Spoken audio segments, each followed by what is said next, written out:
just finished printing cinder blocks using the eSun PLA Plus filament. It feeds off really nice. Haven't had any issues with the line. Smooth, hasn't held any moisture. I've had this sitting on the shelf probably 3 months open. And get out of the light for you guys.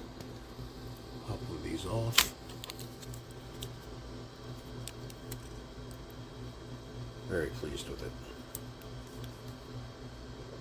Smooth, minimal lines.